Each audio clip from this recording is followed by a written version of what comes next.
Hey everyone, happy Wednesday. Hope you had a great day. Today we're going to talk about forgiving like Jesus, Ephesians 4:31 through 32. How many of us have withheld forgiveness because the other person never apologized for the wrong? We think that punishes the other person or the offender. But unforgiveness destroys us.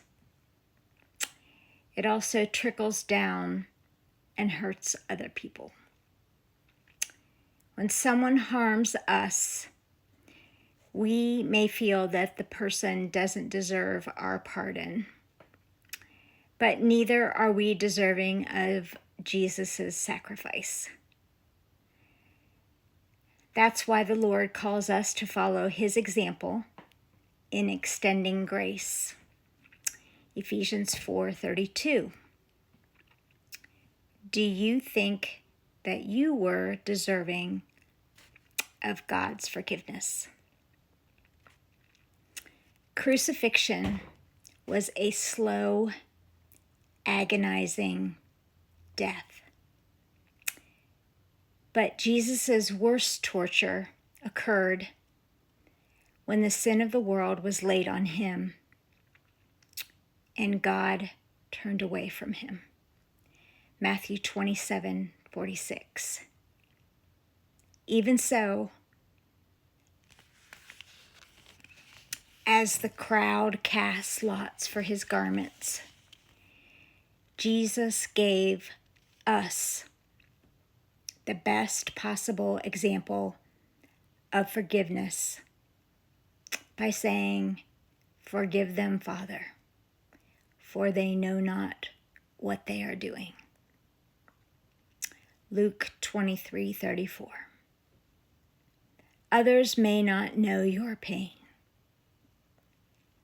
but be assured Jesus does. With his infinite love and gentleness, he'll help you overcome hurt, anger, bitterness. Forgiveness is a choice. It's an act of service to God and a necessary step in your healing. He wants us to give up the right to punish those that hurt us, even if it's a mindset to change what takes place only within our own heart. I had a really, really hard time with that one. And when you've had something done to you that's really, really traumatic, it's really hard to forgive someone. And I remember, talking to my pastor, my counselor, and saying, I don't think I can do that. And they said, well, if you can't forgive them, then how is God supposed to forgive you? That was a big one. And they said, you don't have to go to them and tell them that you forgive them.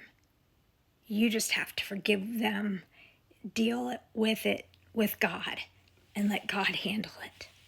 Well, that was a big relief because I thought there's no way I can go to that person. No way. But there was a lot of things that it was like, whenever they say, there's nothing that you've been through that God hasn't been through. And I think, how's that possible? Well, Jesus' own brothers and sisters turned their back on him, made fun of him. He had one of his best friends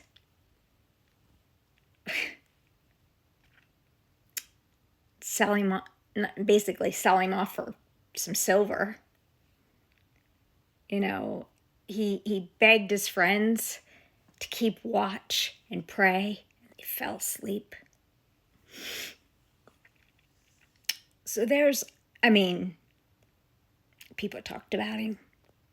He didn't live a lavish life. You know, there's a lot of, he didn't hang out with the rich and famous. He hang out with the little people.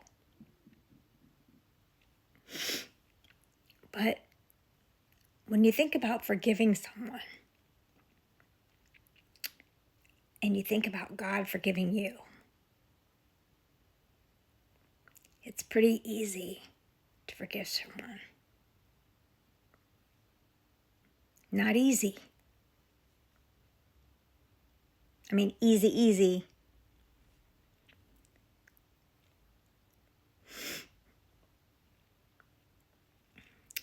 But the reason that it was so hard for Jesus,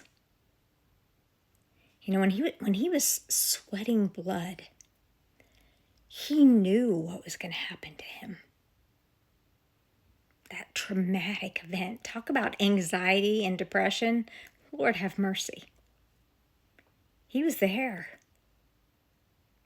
But the hardest thing was whenever God turned his back on him, they had never been separated. It's like a mother being separated from their child. All because he took on our sins so that someday we could be with him in heaven. Do you understand the magnitude of what Christ did for us? And the things that happened to him before, the beatings. I mean, he had torn flesh down to the bone. You have to read about it sometime. Like, read about it on the internet. It was brutal. And people were cheering it on. I mean, and Caesar gave people the opportunity.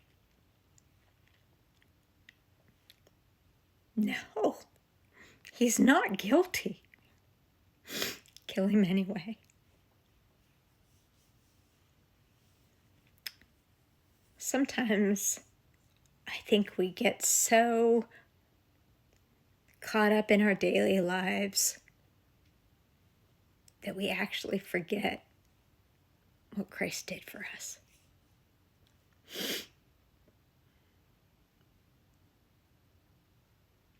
Think on that. Have a great rest of your day.